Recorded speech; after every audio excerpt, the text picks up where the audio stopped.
Bem-vindos de volta, pessoal.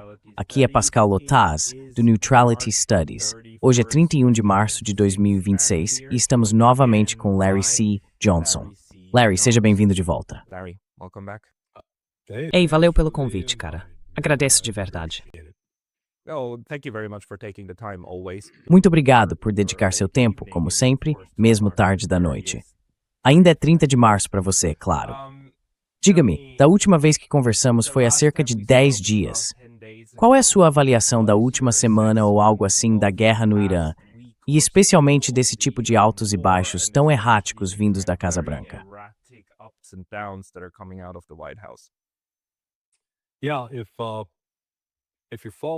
Se você está acompanhando Donald Trump, sabe, imagine que você está sentado em uma partida de tênis em Wimbledon. Pum, pum, pum. Você teria que usar um colar cervical para acompanhar o Trump, mudando de posição o tempo todo. Quero dizer, ele está por toda a parte, da direita para a esquerda, de cima para baixo. A mais recente. Lembra da última vez que conversamos? Scott Bessent, o secretário do Tesouro, e Trump tinham suspendido todas as sanções de petróleo contra o Irã. Por quê? Precisamos colocar o máximo de petróleo possível no mercado. Temos que manter o preço baixo. Aí hoje, ou ontem, é bem cedo, nesta segunda-feira de manhã, horário de Washington, D.C., Trump aparece dizendo que não vai tomar a ilha de Kark, nem explodir todos os poços de petróleo iranianos. E eu fico pensando, isso não reduziria a oferta de petróleo, tirando todo esse petróleo iraniano do mercado? Está perguntando ao Trump. Qual é a final?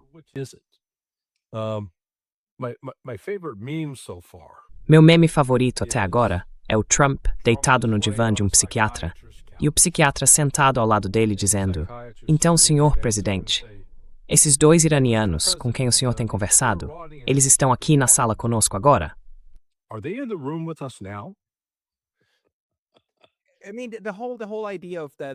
Quer dizer, toda essa ideia de que o Trump está realmente fazendo diplomacia com o Irã, que eles têm canais secretos, um plano de 15 pontos, um plano de 17 pontos, e que tudo está indo bem, o Paquistão está ajudando, as coisas estão se acalmando. Quero dizer, é tudo uma farsa de novo. Ou talvez nem seja uma farsa. É só uma encenação para o público americano, eu acho. É teatro neste ponto, não é?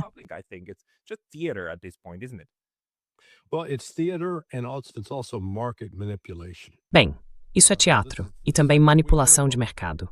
Esta é a segunda semana consecutiva em que, bem cedo pela manhã, Donald Trump twitta: estamos tão perto de fechar um acordo. A paz está ao nosso alcance. Sabe, ele está tendo seu momento Neville Chamberlain, tudo, menos o papel branco na mão, afirmando que conseguiu um acordo. E isso acontece cerca de 1h30 antes da abertura do mercado de ações. Quando o mercado americano abre, boom, sobe 600 pontos. Eu garanto que alguém ligado ao Trump está ganhando muito dinheiro com isso. Então Trump está envolvido em manipulação deliberada do mercado, porque o que ele diz é simplesmente falso. Acho que em outros contextos chamariam isso de mentira. Não há conversas diretas com o Irã, em primeiro lugar. Quaisquer conversas que estejam ocorrendo são por meio de um terceiro. Anteriormente era Oman, em 26 de fevereiro, e hoje é o Paquistão. Are distinct. On February, prior to February 26th. And then today it is Pakistan, ostensibly. But they're not even full conversations because... Mas nem são conversas completas, porque o Paquistão entrega a mensagem e, na maioria das vezes, o Irã simplesmente diz: "Não temos nada a dizer sobre isso", e não responde. Enquanto isso, o acúmulo de forças militares dos Estados Unidos continua, o deslocamento de equipamentos anfíbios para a região, para serem usados em uma possível operação anfíbia contra o Irã. Não posso descartar que eles realmente tentem tomar a ilha de Kursk, assim como Homesh e talvez Bandar al-Abbas. Podem tentar mais de uma. Quero dizer, há realmente muitos rumores circulando agora, e não se sabe o quanto disso é deliberado para criar desinformação.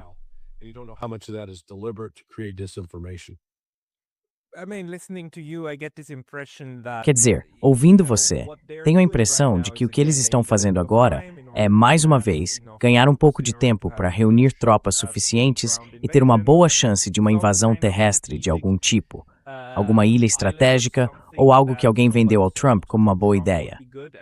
E o Trump diz com aquela atitude típica de homem de negócios, certo, então vamos ganhar um trocado enquanto esperamos, não é? Então, é isso. Enganar o povo, manter o mercado onde for útil. E aí, bum, atacamos quando ninguém espera e vamos rir e nos divertir muito quando finalmente todos os sonhos se realizarem. É mais ou menos essa ideia? Finally, all the dreams come true. Is that kind of the idea? Yeah, yeah. They, says É, a arte da negociação dele inclui mentir e desequilibrar o oponente, fazendo-o acreditar que tá tudo bem, que tá tudo nos trilhos. E então, pá do nada, vem o golpe surpresa. Yeah, boom, out of the blue, you sucker punch. Yeah, but at this point you kind of wonder who Mas a essa altura, você meio que se pergunta, quem é o inimigo? Quero dizer, os iranianos entendem tudo isso. Eles estão preparados para isso. Eles dizem algo como, por favor, venham, estamos felizes em aniquilar vocês. Quero dizer, se é isso que você quer, eles praticamente dizem isso literalmente. Não pude deixar de notar seu boné. Nós, o povo, estamos irritados. E tivemos essa grande marcha. Belo boné, aliás. Tivemos essa marcha, essas manifestações em Washington outro dia.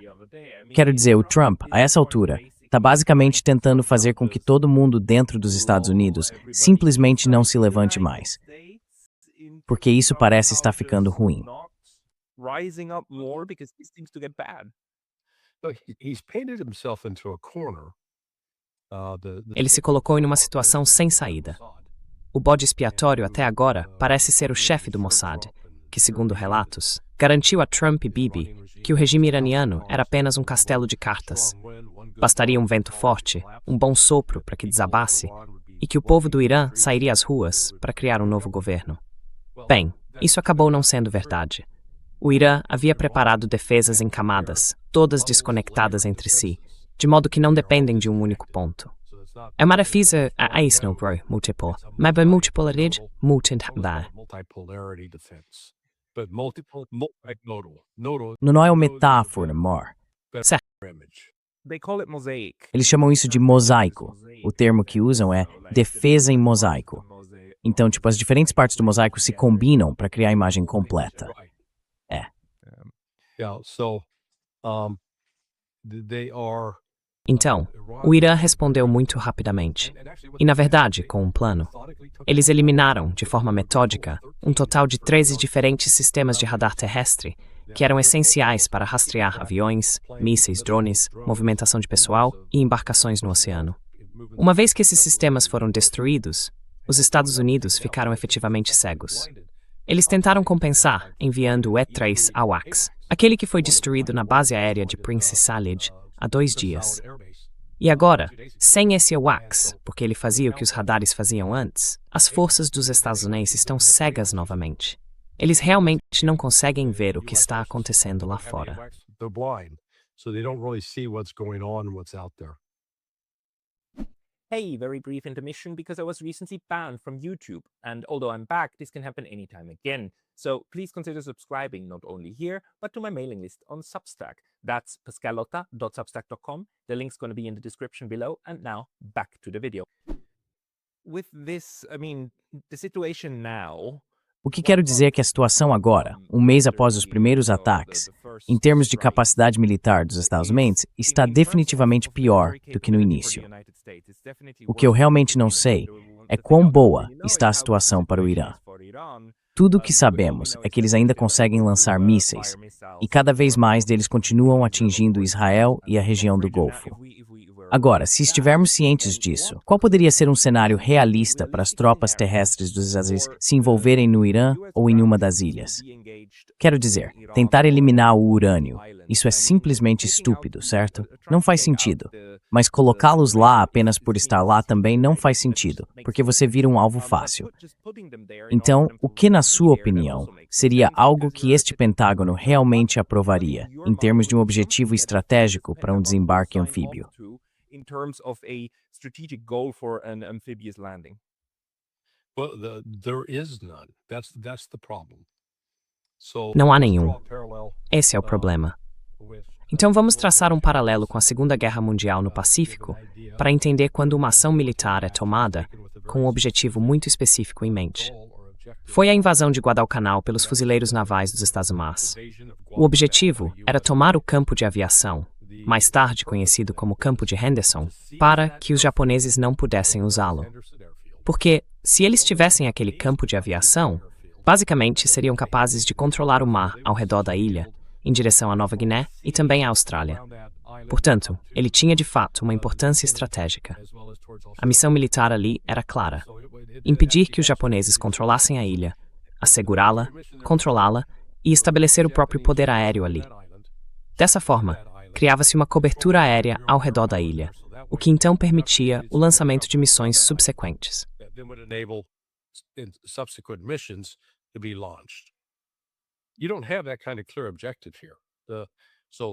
Você não tem esse tipo de objetivo claro aqui. Então, vamos começar com Karg como exemplo. Qual é o propósito ali? Cortar o fornecimento de petróleo iraniano?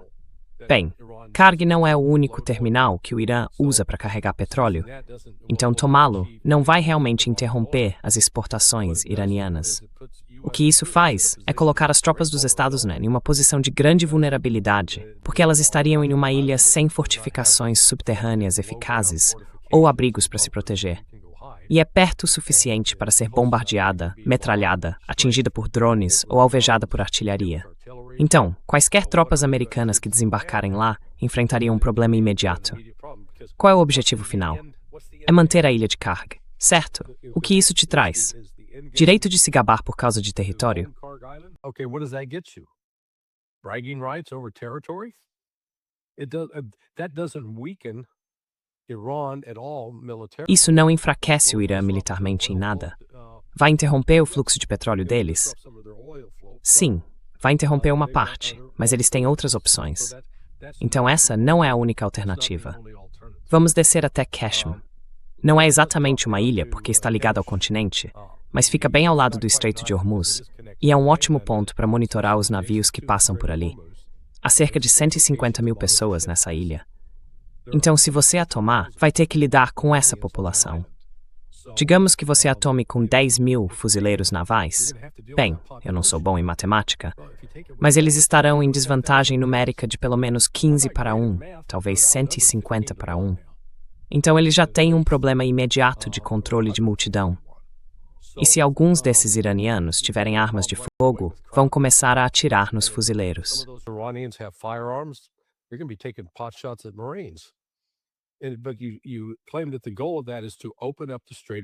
Mas você afirma que o objetivo disso é abrir o Estreito de Hormuz. Ok, o que está mantendo o Estreito de Hormuz fechado, além do fato de o Irã dizer que está fechado, e as companhias de seguro afirmarem não estamos segurando nenhum navio? Há o risco. Existem submarinos, muitos submarinos operados pelo Irã que podem disparar torpedos. Há minas, drones subaquáticos que podem manobrar e atingir navios, drones que voam sobre a água, foguetes, mísseis. Então, o Irã tem uma série de armas que pode usar, e nenhuma das ações das tropas lá na ilha de Kashmir resolve isso. Então, novamente, qual é o objetivo, além de apenas exibir força e dizer: ei, podemos pousar aqui em território iraniano?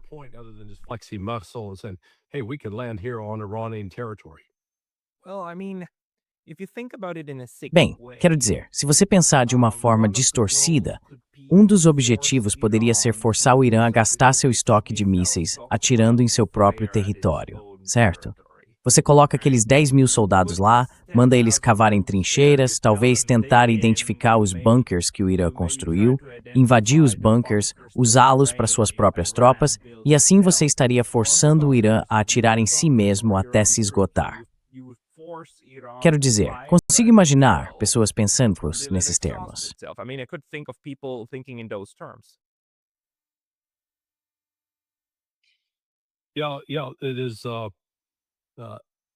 Sim, é isso mesmo. De novo, pense em termos do que você realmente consegue realizar, do ponto de vista estratégico, ao mantê-los lá. O que você cria, na verdade, é uma responsabilidade, certo? E essa responsabilidade é: como você vai reabastecer essas tropas? Você precisa alimentá-las. Elas precisam de uma certa quantidade, algo em torno de 8 mil galões de água por dia. De onde você vai tirar essa água?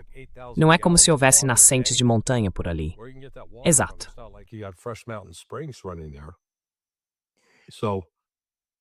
a huge hostage taking. Uma enorme operação de tomada de reféns. Aquelas 150 mil pessoas que você acabou de mencionar. Pegar todas elas como reféns e dizer ao Irã: vocês têm que deixar nossa água e suprimentos passarem. Caso contrário, eles morrem. E se atirarem em nós, temos nosso pessoal no hospital e na prefeitura. E assim por diante. Algo desse tipo. Então você se certificou. Os Estados Unidos terão se certificado como terroristas. É isso que os terroristas fazem. É, mas os terroristas não ligam pra isso, ligam. Não, eles não fazem isso. Bem, na verdade, até mesmo terroristas que fazem reféns, geralmente o fazem com o propósito de os small. Certo. Mas novamente, nessa situação, a capacidade dos Estados Unidos de, você sabe, manter essas pessoas como reféns, meu Deus, isso vai ser, você sabe, uma imagem horrível transmitida pelo mundo todo.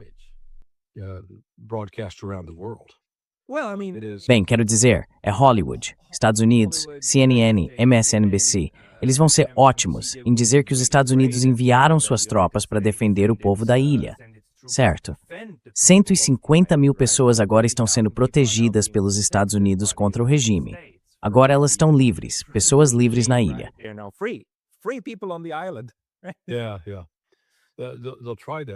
Sim, sim. Eles vão tentar isso, mas você vai ver o que acontece quando os iranianos começarem a revidar. E eles vão. Então volto novamente a essa ideia. Pense nisso como uma briga de socos. Esse não sai simplesmente é socando pessoas aleatoriamente. Quer dizer, é dizendo if it's trying perpetuity. Mas tudo o que isso vai fazer é atrair atenção, e você provavelmente vai acabar sendo espancado por uma multidão furiosa. Isso é diferente de entrar em um ringue de boxe com um oponente, onde seu objetivo é nocauteá-lo ou incapacitá-lo para que não possa revidar. Ou, se você estiver na rua e vir alguém atacando outra pessoa, você quer detê-lo. Então, nesse caso, o que você está tentando alcançar com essa demonstração de força militar? Porque o tamanho do... Bem, eu nem comecei a discutir o problema de como levar as tropas até lá. Então, a primeira opção é desembarcá-las por via anfíbia.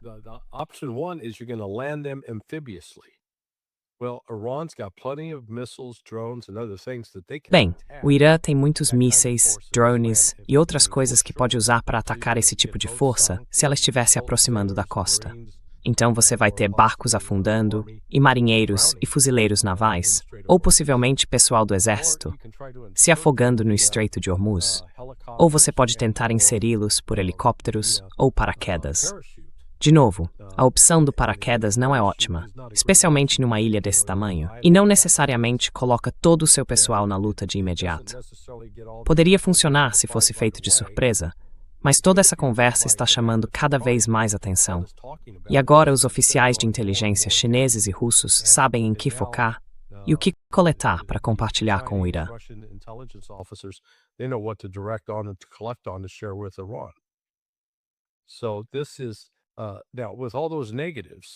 Então agora, com todos esses aspectos negativos, e você sabe, as tropas, ou vamos chamá-los de oficiais de nível intermediário, acho que eles estão simplesmente de coração partido com isso. Eles reconhecem que isso tem o potencial de ser um desastre completo. Algo semelhante ao que britânicos, australianos e neozelandeses sofreram em Galípoli na Primeira Guerra Mundial. Esta pode ser a versão do Golfo Pérsico de Galípoli. Porque, uma vez que as tropas estiverem em terra, elas terão que descobrir como se defender, e mais importante ainda, como se alimentar.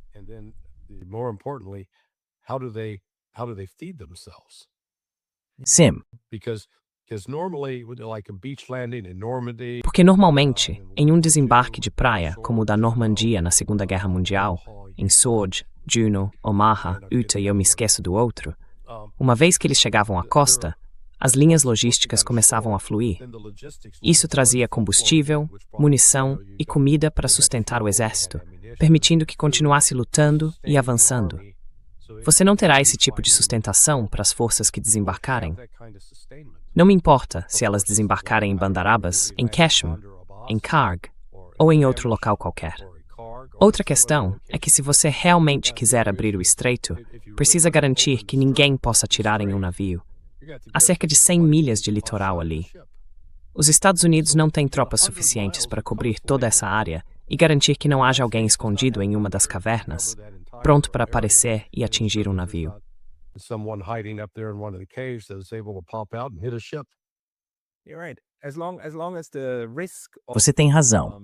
Enquanto existir o risco de ser atingido, as companhias de seguro não vão voltar. Simplesmente não vão. Quero dizer, se o risco for alto demais, porque para elas é tudo um jogo de estatística, certo? No caso dos seguros, eu simplesmente acho muito difícil acreditar que ninguém tenha um plano sério. Quero dizer, alguém, mesmo que seja um plano ruim, mesmo que seja um plano distorcido, deve ter algum tipo de plano. Caso contrário, parece que até os homens-bomba têm um plano. I mean, even suicide bombers have a plan. Bem, os Estados Unidos tinham um plano quando invadiram o Iraque em 2003? Não, não tinham. No. Eles destruíram o Iraque e o fizeram com sucesso.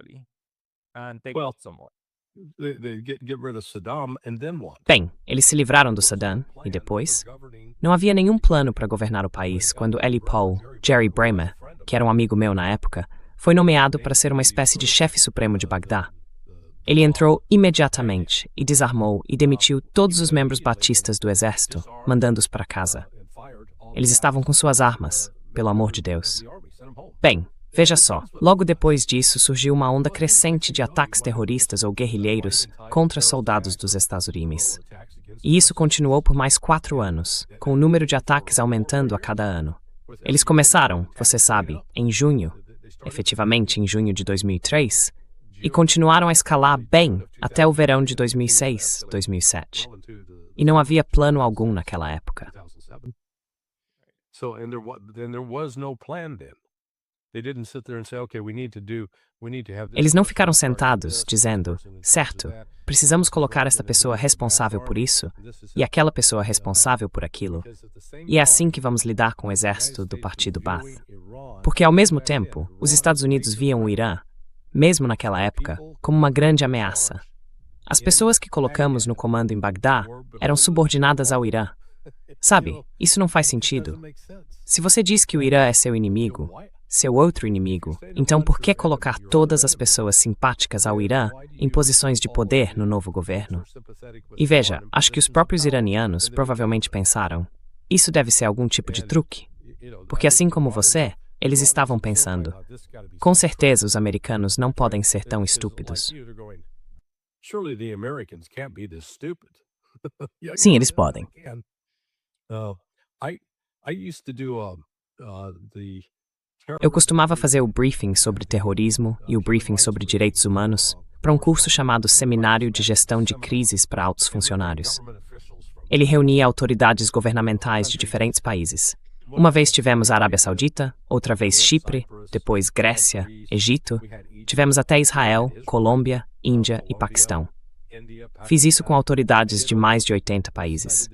E o que me impressionou, especialmente com aqueles com quem lidei após a invasão do Iraque em 2003, foi que, independentemente do idioma, da cultura ou da origem étnica, todos os líderes estrangeiros com quem conversei vinham até mim e diziam, certo, qual é o verdadeiro plano dos Estados Unidos aqui? What's the real US plan here? What is actually, Sabe, o que realmente acontece? Com certeza eles estão mentindo pra gente sobre o que estão fazendo agora, que tem alguma agenda secreta escondida. E eu tive que dizer pra eles, não, sério, a gente é realmente tão burro assim, pessoal. Por favor, não presumam que só porque somos bem de vida, nos vestimos bem e temos uma área limpa na nossa cidade, isso significa que sabemos o que estamos fazendo. Não sabíamos, e é por isso que foi um desastre. E eu estou dizendo para vocês, é isso que está acontecendo agora. Não existe nenhum grande plano mestre. Eles estão tentando descobrir as coisas enquanto seguem em frente. They're trying to figure it out as they go along. Trying to Because- figure it out. Eles estão tentando entender as coisas conforme avançam. É como, sabe, em ciência política, chamaríamos isso de um caminho dependente da trajetória rumo à miséria ou algo assim. Você simplesmente lida com o que tem, dia após dia. E isso, na verdade, torna bem difícil para qualquer tipo de oponente elaborar uma contra-estratégia, se não houver uma estratégia. Right. So the counter strategy for the opponent. Certo. A contra-estratégia do oponente é destruir o exército americano. Isso mesmo, causar o maior número possível de baixas, provocar o máximo de dor possível e tornar tudo o mais caro possível, até o ponto em que os Estados Unidos não consigam mais continuar.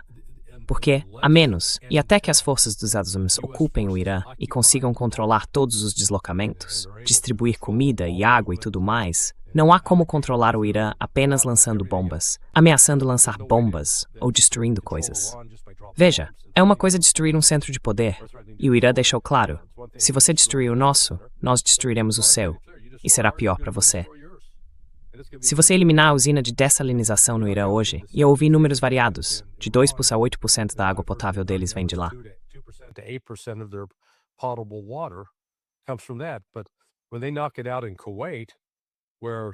Mas quando eles destroem isso no Kuwait, onde o país depende 90% de usinas de dessalinização, e a que foi destruída, acredito que ontem no Kuwait, é responsável por 35% da água potável deles. Então, sabe, você pensaria que essas coisas seriam bem planejadas. E claramente os Estados Unidos nem sequer pensaram em assumir o controle do Estreito de Hormuz. Sabe, se você vai lançar um ataque surpresa contra o Irã, a primeira coisa a fazer é mover sua força naval e garantir o controle desse estreito imediatamente. Depois, você começa a se preparar metodicamente para atacar os alvos. Os estadunidenses certamente não fizeram isso. E agora veja o resultado. Temos uma recessão global se desenrolando. Look at the results. You've got a global recession unfolding. Como isso está sendo recebido agora dentro dos Estados Unidos? Eu sei que você está na Flórida, não em Washington, mas vimos fotos de protestos bem grandes no fim de semana passado, em D.C. Qual é a reação da população em geral a como tudo isso está se desenrolando?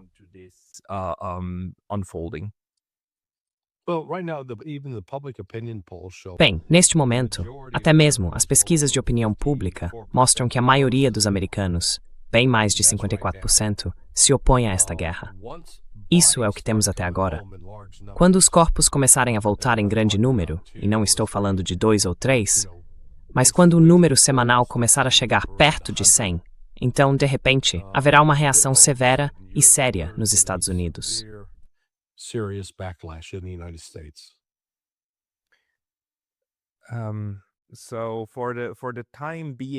Então, por enquanto, parece que todos os lados, incluindo Israel, estão prontos para ir adiante, certo? Quero dizer, os Hezbollah, Israel e o Irã também estão basicamente dizendo, bem, se é isso que vocês querem fazer, então é isso que vai acontecer. Quero dizer, nós não vamos desistir, temos uma estratégia e podemos colocá-la em prática. Então, no momento, parece que o campo de jogo está bem equilibrado. Ou, como isso parece para você?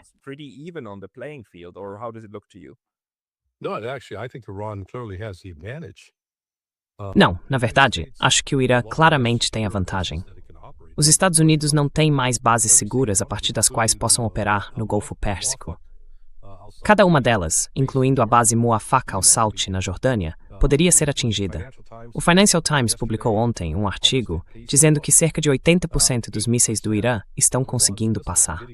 Em outras palavras, o sistema de defesa aérea combinado entre Israel e os Estados Unidos tem apenas 20% de eficácia, o que significa que é basicamente ineficaz. Assim, os problemas econômicos que estão sendo criados para o resto do mundo estão gerando raiva e agitação nesses países. E eles não estão culpando o Irã, estão culpando os Estados Unidos por terem iniciado isso, na maioria dos casos. Desculpe.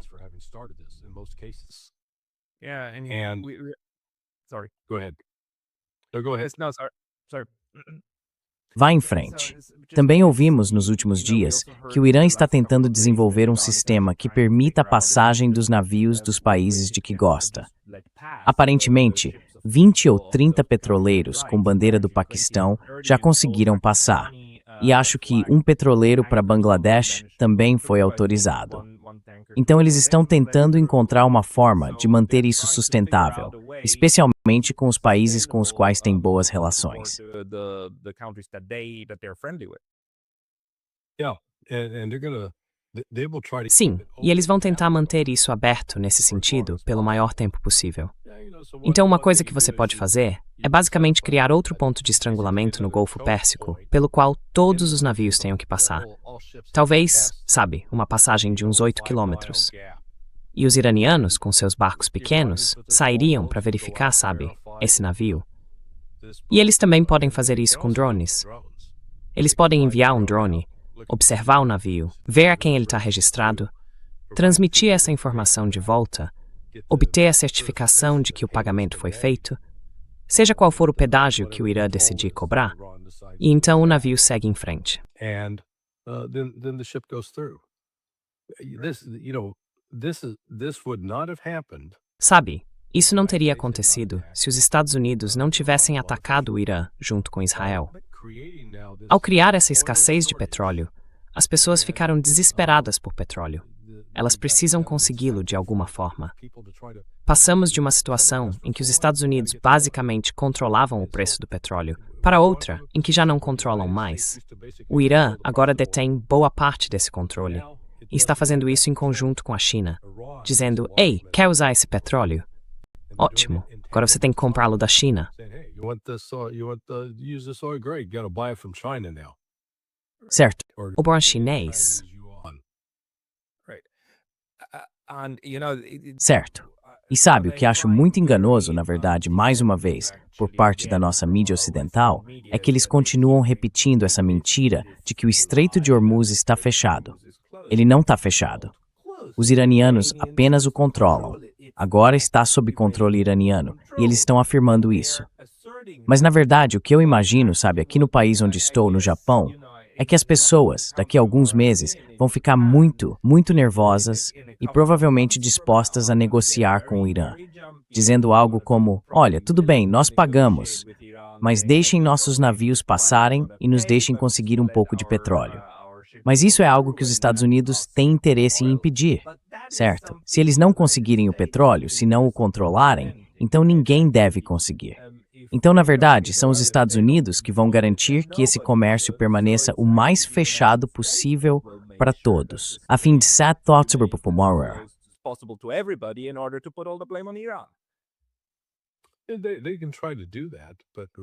Eles podem tentar fazer isso. Mas sabe, neste momento, eu acho que a maioria da opinião mundial, ou pelo menos entre o sul global, está totalmente a favor do Irã nessa questão. Certo? E a situação interna no Irã está sendo agravada pela decisão deles de invadir o sul do Líbano e começar a lutar contra o Hezbollah. Certo. Eu não sei. Sabe, você é jovem demais para se lembrar da primeira vez, lá em 2006. Você provavelmente era só um adolescente naquela época. O que faz uns 20 anos?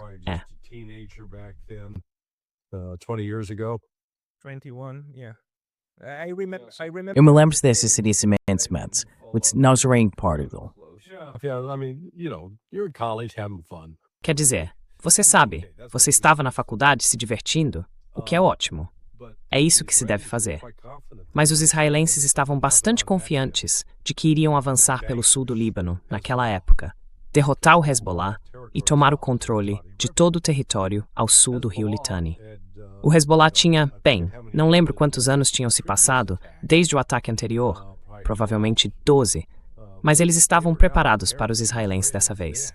Usaram bunkers e campos de tiro entrelaçados, tinham armas antitanque suficientes e conseguiram atingir tanto tanques quanto veículos blindados de transporte de tropas.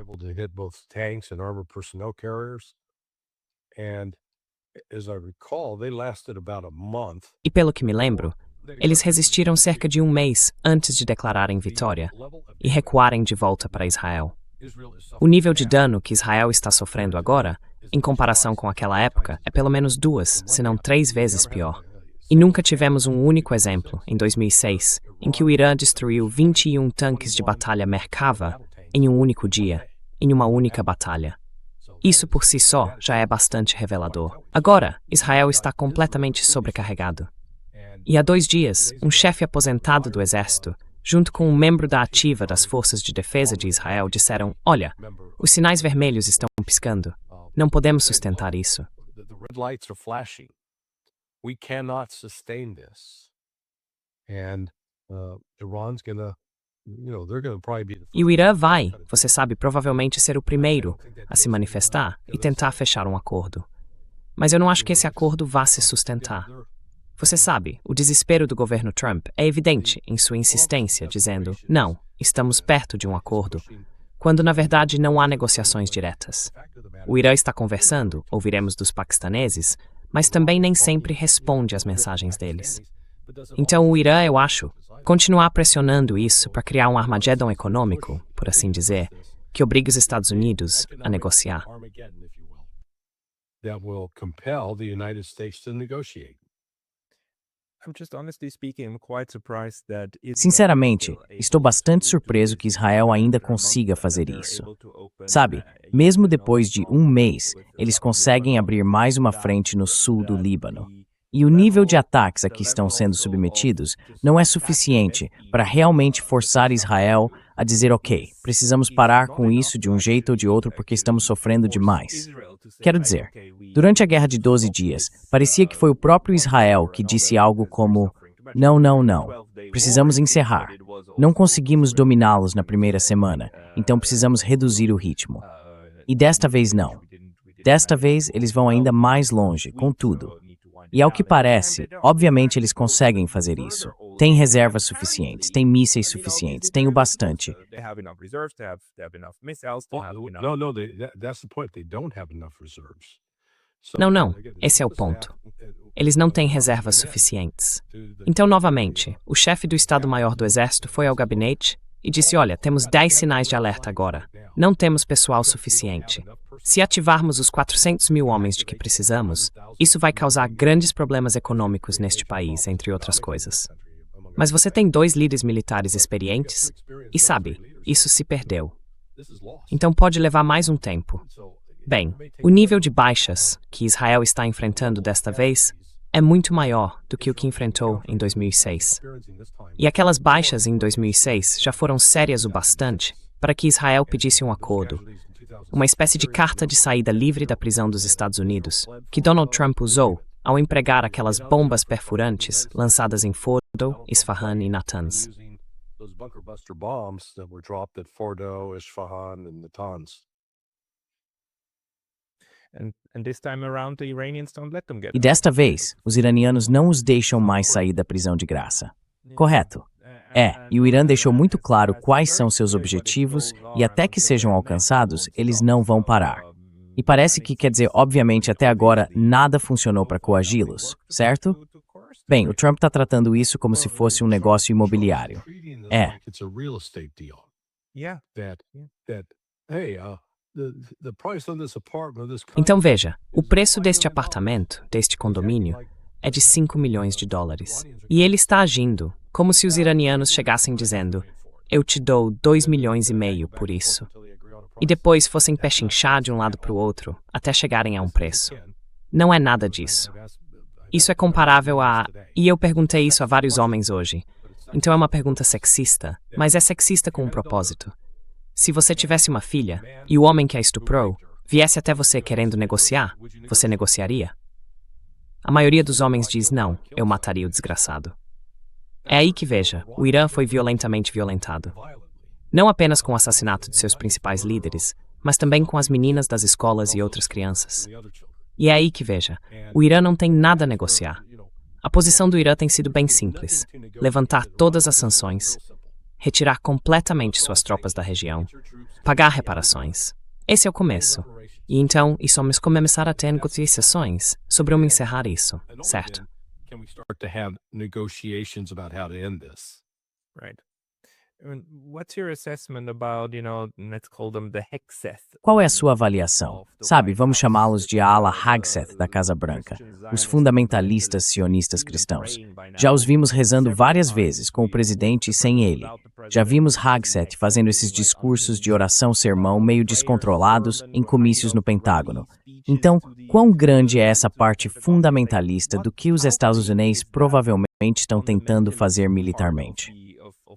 What probably the US is trying to do militarily. Yeah, no, it's a significant driving force. Sim, não. É uma força motriz significativa. Mas, como mencionei antes, não há apoio popular para esta guerra. Cerca de 44% a apoiam, mas a grande maioria é contra. E é aí que os problemas de Trump vão continuar a se agravar. Sabe, ele tentou manipular o mercado hoje, começou com uma alta de cerca de 600 pontos, e no fim do dia, estava em apenas 41 pontos. Então, à medida que os problemas econômicos nos Estados Unidos continuam a se acumular e depois vem o impacto da inflação, a posição de Trump ficará muito frágil. Eu, pessoalmente, poderia vê-lo renunciando em algum momento, porque se ele permanecer até a eleição, em novembro do próximo ano, ou nas próximas eleições de meio de mandato, se perder o controle da Câmara e do Senado, ele estará acabado. If he loses control of the House and Senate, he's toast. He is a genuine lame duck. Ele é realmente um pato manco.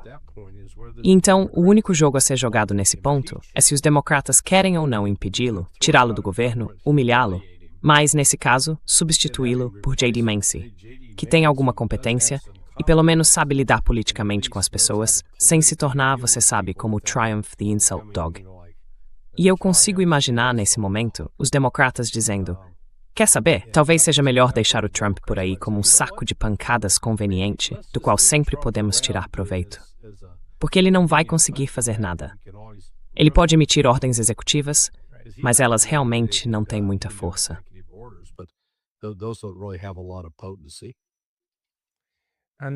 E talvez uma última coisa, o papel da Rússia e da China após um mês. Qual é a sua avaliação? Both are providing support, intelligence support. Ambos estão oferecendo apoio, especialmente apoio de inteligência. Soube hoje que houve um grande ataque cibernético contra os Estados Unidos, contra o Comando Central e outros comandos de apoio em todo o Exército. Eles são chamados de comandos de apoio porque dão suporte ao que o CENTCOM está fazendo e fornecem pessoal, material e inteligência. Então, Rússia e China estão fornecendo listas de alvos, acredito eu, além de outras formas de inteligência e ajuda material. Agora, as pessoas querem fingir que isso é de alguma forma chocante. Ah, como a Rússia ousa fazer isso? Ignorando o fato de que os Estados Unidos têm feito o mesmo com a Rússia por meio da Ucrânia. É simplesmente, sabe, quando as pessoas não se lembram, mas é possível ler sobre isso, que durante a Guerra do Vietnã, especialmente depois de 1968, havia pilotos soviéticos que enviaram warpas norte-vietnãs. Então, estas mesquinas do Soldagen estavam uma growth precauções. So US and Russia, the Soviet Union, they were in a proxy war, Sim, literally like what's happening now. But Literalmente, como o que está acontecendo agora. Mas isso não impediu Nixon de negociar com Leonid Brezhnev e criar um novo acordo de controle de armas, as conversações sobre limitação de armas estratégicas, como eram chamadas na época. E você sabe, os Estados Unidos encontraram uma maneira de compartimentalizar. Certo, temos essa guerra por procuração acontecendo aqui, mas temos outras questões diplomáticas que estamos tentando levar adiante. Minha impressão sobre Trump é que não é assim que eles estão operando. Eles estão operando em preto e branco. Ou você está conosco, ou contra nós. E nesse sentido, esta guerra parece que vai escalar. Recebi informações de outro amigo, um amigo bem conectado em Moscou, de que Putin está dizendo às pessoas que espera uma escalada, mas também espera que a Rússia esteja em posição de tentar reduzi-la. but also expects Russia to be in a position to try to de-escalate this. We'll see. vamos ver. Quero dizer, obviamente há tantas incertezas no momento que é quase impossível prever. Mas talvez um último ponto. No fim de semana, eu estava no interior aqui no Japão e a TV ficou ligada o tempo todo. Eles estavam, na verdade, bastante orgulhosos de o primeiro-ministro ter conseguido ir a Washington. E embora tenha havido alguns momentos constrangedores, no geral, ela conseguiu transmitir a mensagem de que há coisas que o Japão pode fazer e coisas que o Japão não pode fazer. Sabe, por causa da Constituição pacifista que os Estados Unidos escreveram para eles, certo? E ao que parece, Donald Trump entendeu isso e não está mais pressionando o Japão a enviar navios para lugar nenhum. Você tem alguma indicação de como isso está sendo enquadrado pelos Estados Unidos? Algum tipo de expectativa espantosa forward facilmente thing? So far, no. You've not seen the same criticism. Até agora, não. Você não viu o mesmo tipo de crítica dirigida ao Japão como a que Lindsey Graham fez hoje ao governo da Espanha. A Espanha disse aos Estados Unidos: "Ei, vocês não vão mais sobrevoar nosso território com seus aviões de guerra. Deem a volta." E sabe, isso gerou muita indignação na América. Aqueles malditos franceses, sabe, ficando irritados com eles. Mas, digamos que enviem navios de guerra. O que eles vão fazer? Esses navios de guerra serão apenas grandes e fáceis. Se chegarem perto do seu Estreito de Hormuz e forem afundados, o que iria ser seguido? And are sunk. What have they accomplished? It's not like they're bringing fire, a magical weapon that can. Não é como se eles estivessem trazendo fogo, uma arma mágica que possa, você sabe, varrer as colinas, eliminar todas as posições de tiro ali e garantir que não haja fogo vindo do continente sobre o Estreito de Hormuz. Pelo amor de Deus, eles têm artilharia lá. Tem drones de longo alcance, drones de curto alcance, mísseis de todos os tipos. Então você sabe, o Irã está em uma posição em que pode lutar e causar muitos danos aos Estados Unidos. E esse é o ponto. Os Estados Unidos não podem se dar ao luxo de sofrer esses danos ou baixas em massa, porque isso afastaria ainda mais o eleitorado de Trump.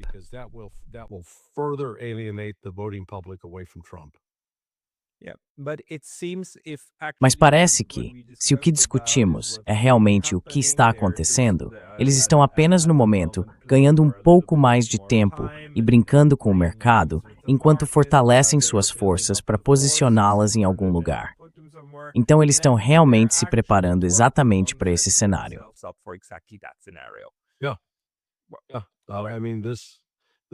Sim, quero dizer, a preocupação que estou ouvindo é que estamos realmente entrando nisso sem um plano. Há essa suposição, e foi aí que começamos nossa conversa, de que alguém tem um plano e está seguindo-o. Ok, o resto do mundo vai achar que estamos confusos, mas na verdade, seremos capazes de fazer A, B e C. Anos atrás, quando Ronald Reagan estava no cargo, o programa Saturday Night Live fez uma sketch. Na época isso era um boato, mas também era verdade. Eu tinha amigos que lidavam com Reagan em seus cargos no Departamento de Estado, e ele já mostrava sinais iniciais de demência. Ele não estava mentalmente presente e, muitas vezes em público, parecia confuso.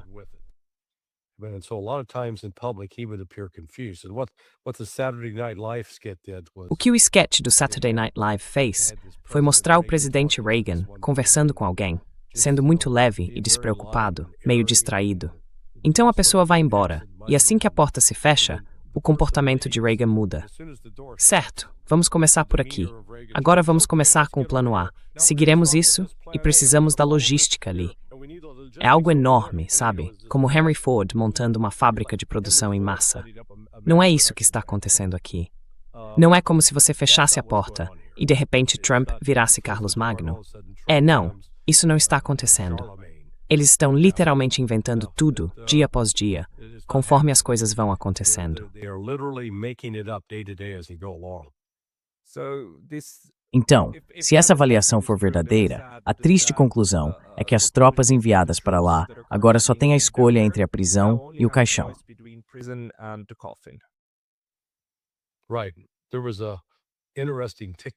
Certo. Havia um vídeo interessante no TikTok de uma stripper que trabalha perto de uma dessas bases militares. Ela estava descrevendo uma atitude bem fatalista. Sabe, os soldados chegando, e é tipo, comer, beber e aproveitar, porque amanhã podemos morrer. E ela estava realmente triste com isso, porque nunca tinha visto algo assim antes. Então, sabe, isso é realmente a primeira vez.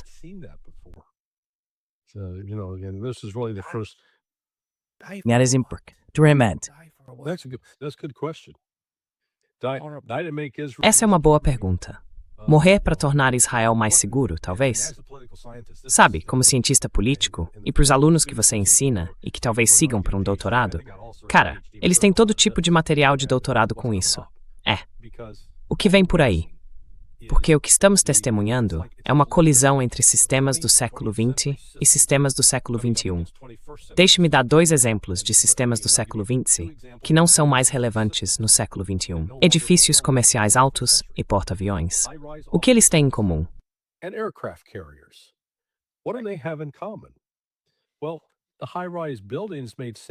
Bem, os arranha-céus faziam sentido quando as pessoas não tinham acesso à internet.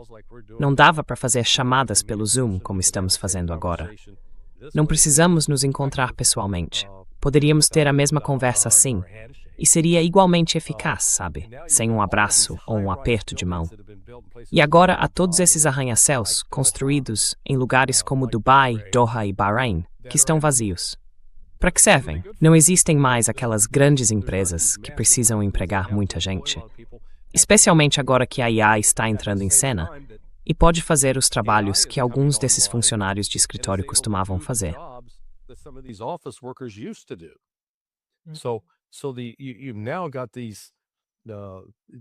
Então agora você tem esses horizontes urbanos, cheios de enormes torres de escritórios que estão praticamente vazias. Elas não são mais relevantes no século XXI. O mesmo vale para o porta-aviões. Veja o Ford. Gastaram 12 ou 15 bilhões de dólares para construí-lo. Com licença. No século XX, esse porta-aviões podia se aproximar da costa de um país. Seus aviões podiam decolar dali e penetrar profundamente no território. Então, ele era realmente temido. Era uma arma formidável. Agora precisa ficar a centenas de milhas da costa.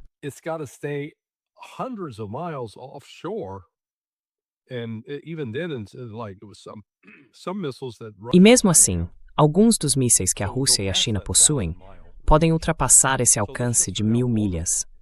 Então, esses navios agora estão vulneráveis, podem ser facilmente destruídos. Na verdade, foi isso que vimos acontecer. Tínhamos 2 porta-aviões na área. O Abraham Lincoln, que, como você sabe, se retirou misteriosamente. Bem, Trump admitiu outro dia que ele havia sido atacado de 17 lados.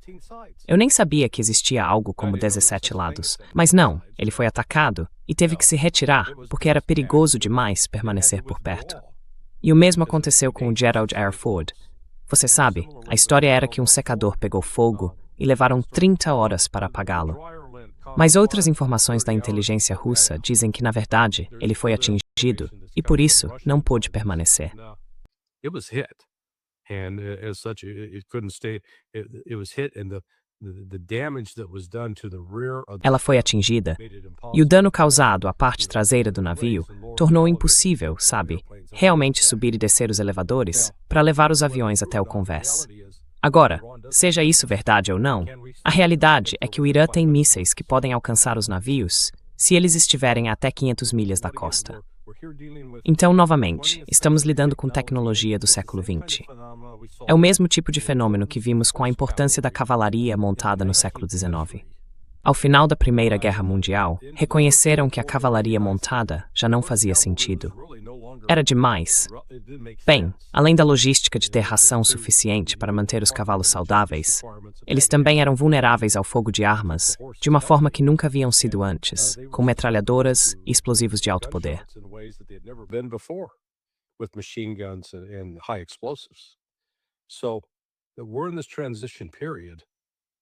Então, estamos nesse período de transição, e o petrodólar, que reinou soberano por 54 anos, está chegando ao fim, porque não é mais os Estados Unidos que definem o preço do petróleo.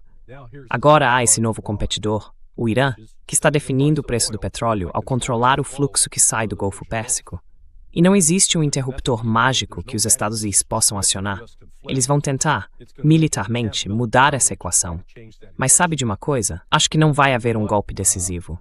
Não importa o quanto danifiquem o Irã, o país ainda manterá a capacidade de atacar qualquer navio que passe por aquele canal. E se afundarem um, voltamos ao problema do seguro. As seguradoras vão dizer não, não vamos garantir isso. Se quiser ir por conta própria, vá. por sua conta e risco. E isso vai paralisar as cadeias de suprimentos de forma abrupta. Grind the supply chains to a screeching halt. You had an open faucet. Você tinha uma torneira aberta e forçou o Irã a fechá-la. Sempre que você tenta tirar a mão deles da torneira, eles simplesmente batem na sua mão e você precisa recuar. É como, ok, bem, parece que esse é o jogo. Larry, muito obrigado por todas essas análises. Foi fantástico mais uma vez. Vamos trazê-lo de volta ao programa. Todo mundo que quiser acompanhar o Larry, acesse sonar21.com. Sim, .com, isso mesmo. sonar21.com. Siga Larry Johnson. Eles o expulsaram do YouTube, mas felizmente ele está participando de todos esses programas e você pode acompanhar ele e seus textos em sonar21.com. Larry Johnson, muito obrigado pelo seu tempo hoje. Larry Johnson, thank you so much for your time today. Thanks, Pascal. And look, Obrigado, Pascal. Olha, eu não sou uma pessoa cheia de ódio, mas é que sabe, eu não gosto de aceitar as explicações do governo ao pé da letra, porque na maioria das vezes, todo governo mente sobre o que está fazendo, especialmente quando está envolvido numa guerra. especially when it's involved with a war. Naturalmente, é isso que eles têm. Quero dizer, de qualquer forma, mas fico muito feliz por análises como a sua. Muito obrigado. Hey, thank Obrigado, Sang.